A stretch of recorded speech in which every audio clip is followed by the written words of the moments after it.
jaallanna maqaa kee dhalootaaf dabarsina angaar bitti waaqa kunoo jette maddaa kaasomina kan nuuf taate kanaaf yaa Maariyaam si jaallanna maqaa kee dhalootaaf dabarsina angaar bitti waaqa kunoo jette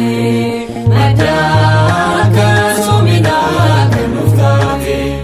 kanaaf yaa Maariyaam si jaallanna maqaa kee dhalootaaf dabarsina angaar bitti waaqa kunoo jette maddaa kaasomina kan nuuf taate kanaaf yaa Maariyaam si jaallanna maqaa kee dhalootaaf dabarsina angaar bitti waaqa kunoo jette maddaa kaasomina kan nuuf taate raajii dhaloota isaa dhaggeeffatte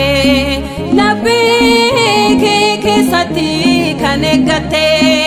fedhii keessa keetii kan hubate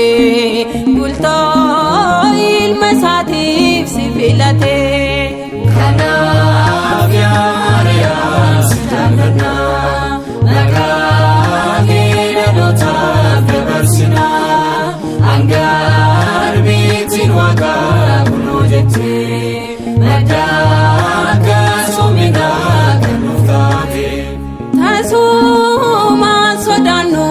si fudhachuu maqaa kee mi'aawaas mararfachuu kennaa fannoo jalaa haadha keenya akkamittiinis naa eebba keenya kanaaf yaa Maariyaam si jaallanna maqaa kee dhalootaaf dabarsina angaar bitti waaqa kunoo jette maddaa kaasomina kan nuuf taate laftiin ibsamini kan hin baanne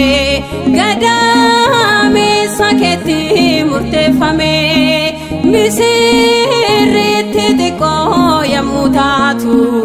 ulfina siif laatee waaqayyotu kanaaf yaa Maariyaam si jaallanna maqaa kee dhalootaaf dabarsina angaar bitti waaqa kunoo jette maddaa kaasomina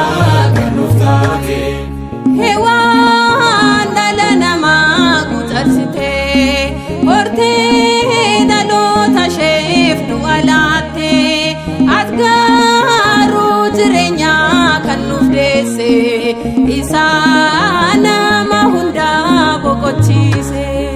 kanaaf yaa Maariyaam si jaallanna maqaa kee dhalootaaf dabarsina angaar bitti waaqa kunoo jette maddaa kaasomina kan nuuf taate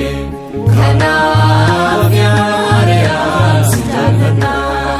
maqaa kee dhalootaaf dabarsina angaar bitti waaqa kunoo jette maddaa